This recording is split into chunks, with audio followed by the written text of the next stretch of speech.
Imaginez, 30 personnes, une seule vallée. Les années passent, les générations se succèdent.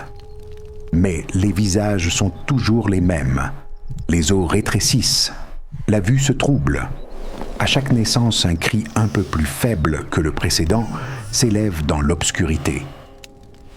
Ceci est l'anatomie de l'effondrement génétique. Silencieux, invisible et inévitable. Les films vous racontent autre chose. Un homme sauvage vêtu de fourrure, confiant dans ses muscles. À ses côtés, une femme sortie de la même grotte. Romantique, n'est-ce pas? C'est faux. Profondément, dangereusement et mortellement faux. Car lorsque vous êtes parent avec tout le monde dans une petite tribu, la personne que vous pensez aimer vous donne en réalité un poison. Les gènes nocifs qui s'accumulent à chaque génération finissent un jour par détruire le système immunitaire. La fertilité chute. Les cerveaux ralentissent. La lignée s'éteint. Pourtant, nous sommes là. Vous êtes ici, à regarder cette vidéo. Vos ancêtres ne sont pas tombés dans ce piège, et ce n'était pas de la chance. C'était la victoire d'une ingénierie sociale systématique, d'un protocole génétique calculé et de données collectives. Abonnez-vous, car cette histoire est bien plus profonde que vous ne l'imaginez. Dans les steppes gelées de la Russie, une tombe est mise au jour. Les pinceaux des archéologues écartent méticuleusement la terre. Et ce qui émerge, après des milliers d'années de silence, secoue profondément le monde scientifique. 2 enfants, ornés de centaines de perles d'ivoire, délicatement placés, comme s'ils dormaient, et à leur côté, 2 autres adultes enterrés avec le même soin. Même époque, même lieu, même cérémonie, clairement des membres de la même communauté. Les généticiens se sont penchés sur ces ossements. Le résultat attendu était clair. Des parents proches, probablement une famille. Peut-être un père et ses enfants, peut-être des frères. Que pouvait-on attendre d'autre d'une petite tribu de l'âge de glace? Mais le séquençage du génome a murmuré une autre vérité. Ces 4 individus n'étaient pas des parents proches. Tout au plus un lien au second degré, c'est-à-dire au niveau de cousins. Il y a environ 34 000 ans, au sein d'un petit groupe de chasseurs-cueilleurs, ces gens choisissaient leur partenaire, non pas dans leur cercle restreint, mais ailleurs. Cette découverte a révélé le plus grand secret de Sungir. Nos ancêtres se sont systématiquement arrêtés au bord de l'effondrement génétique.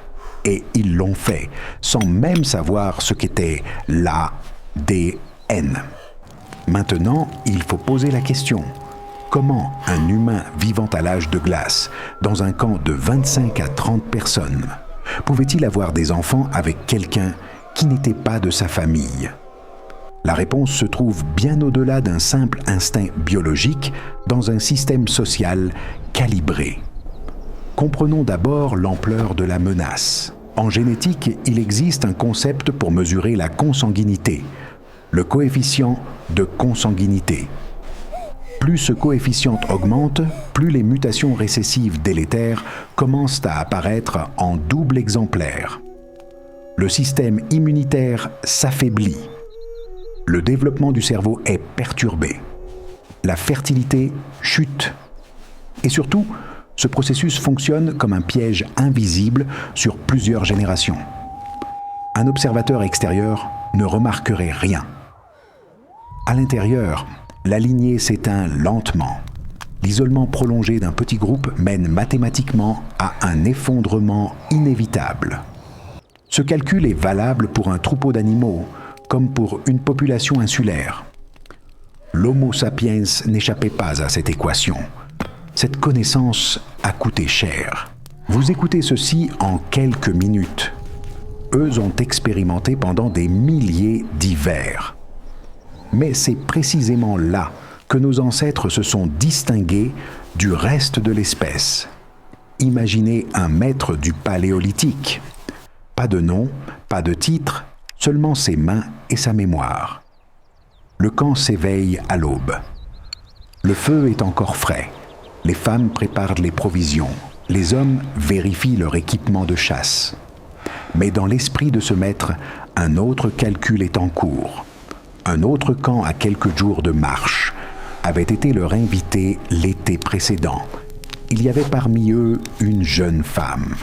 Lorsque le chef du camp a croisé son regard, le premier pas d'un accord avait été fait. Ce n'était pas seulement de la romance, c'était un protocole. Des études approfondies sur les sociétés de chasseurs-cueilleurs modernes révèlent l'ampleur de ce protocole. Les données recueillies auprès de communautés comme les Hadza ou les Akta ou les Mbengele Bayaka montrent ceci.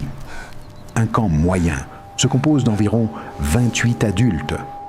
Mais derrière ce camp, il y a un métagroupe de 150 à 200 personnes. Les mariages se font principalement au sein de ce métagroupe entre différents camps.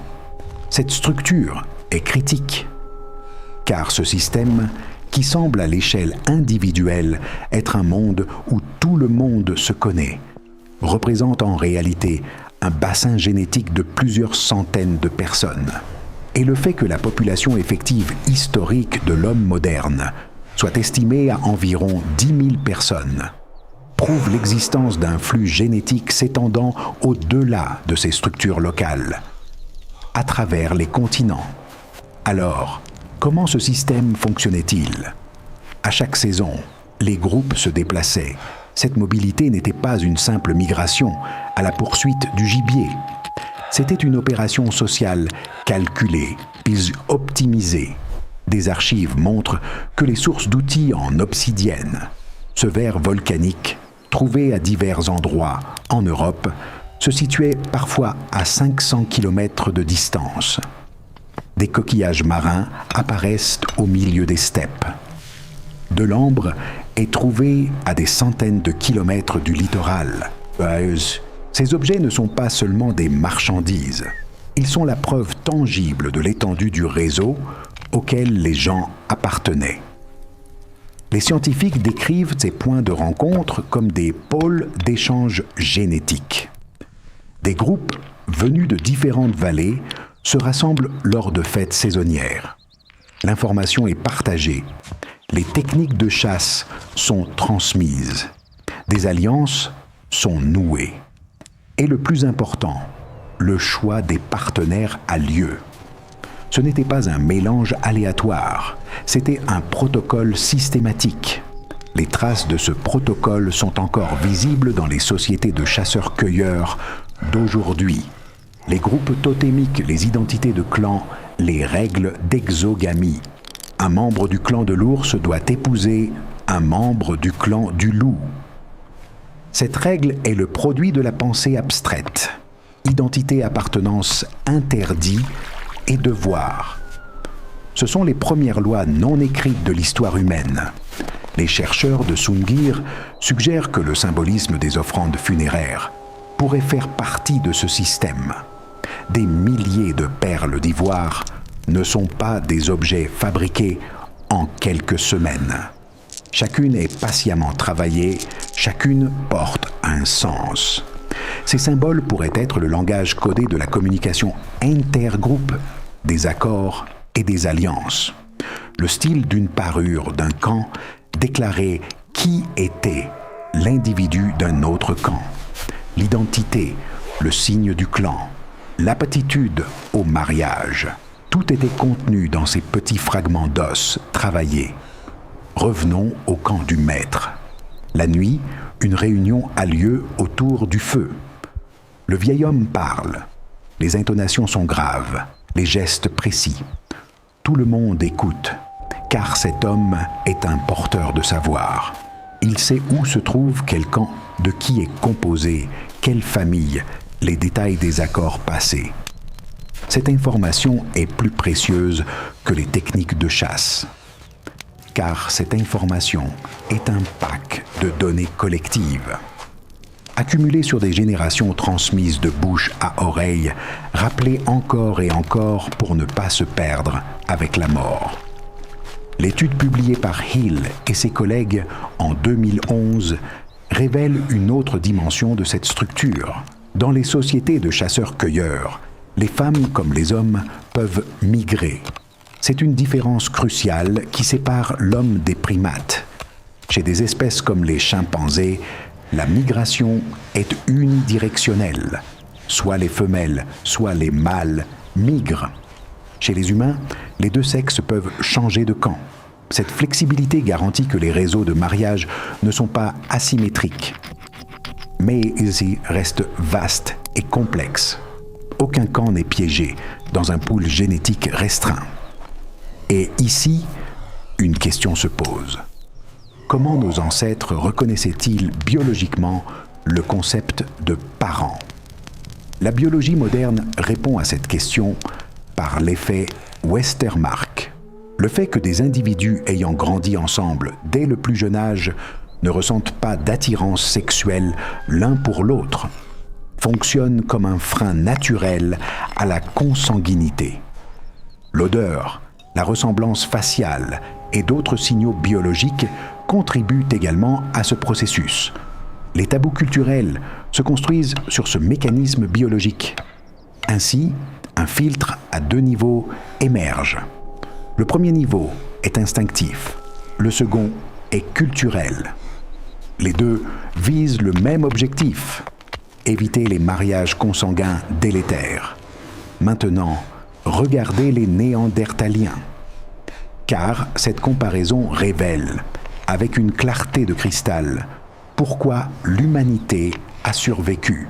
Le génome de la néandertalienne, de l'Altaï, extrait de la grotte de Denisova en Sibérie, révèle une différence dramatique lorsqu'il est comparé au génome de l'homme moderne. Le génome de cette femme présente de très longs blocs d'homozygosie. Les modèles indiquent que ses parents étaient aussi proches que des demi-frères et sœurs ou un oncle et sa nièce. Son coefficient de consanguinité était d'environ un 8e. Et ce n'est pas un cas isolé. Les restes de Néandertaliens de la grotte d'El Cidrón, en Espagne, dessinent un tableau similaire.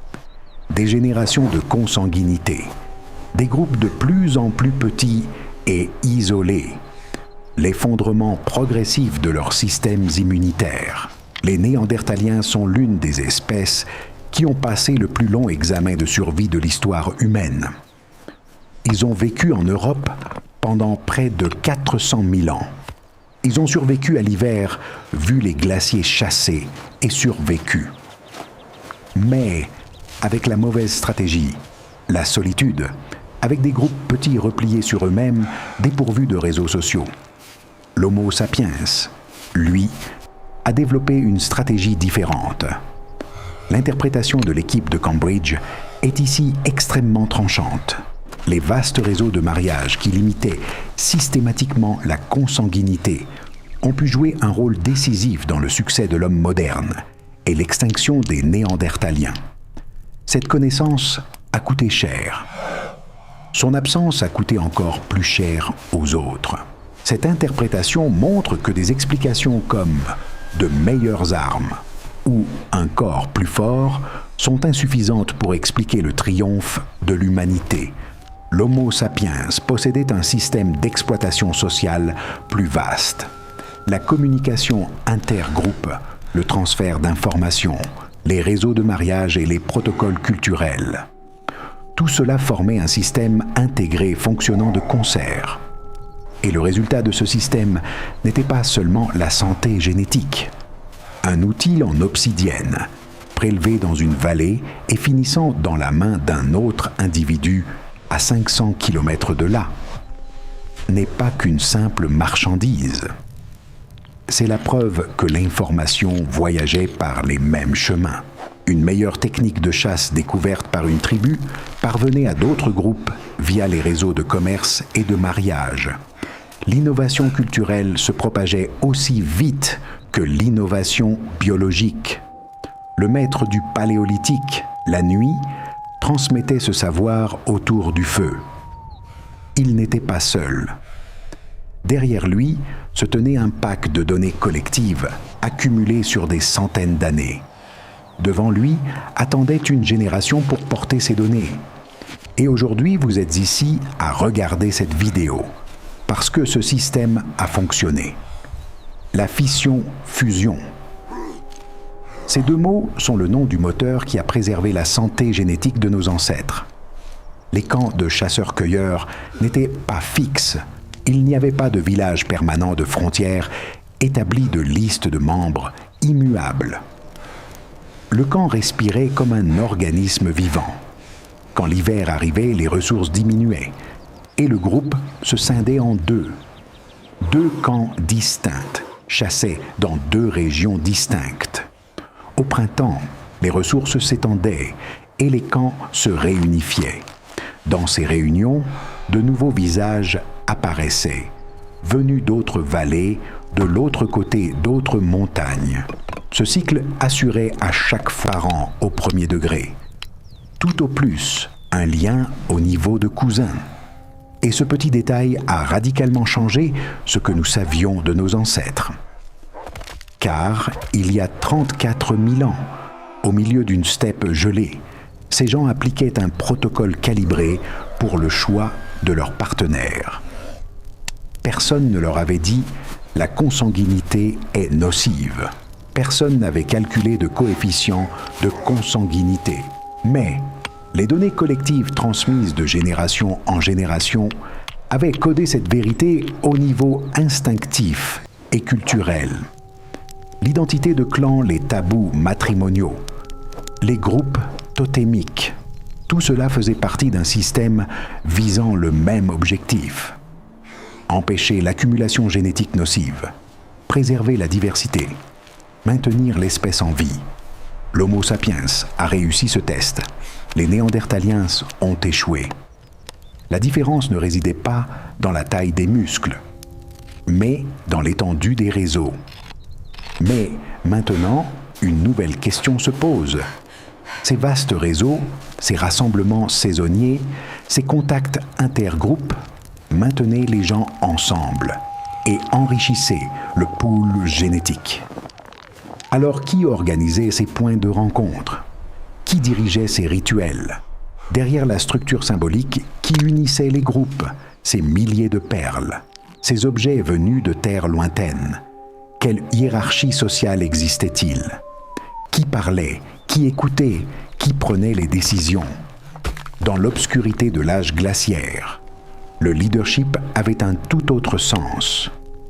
Le pouvoir ne se mesurait pas à la force physique, mais à la connaissance. Et les personnes qui détenaient cette connaissance façonnaient le destin des communautés.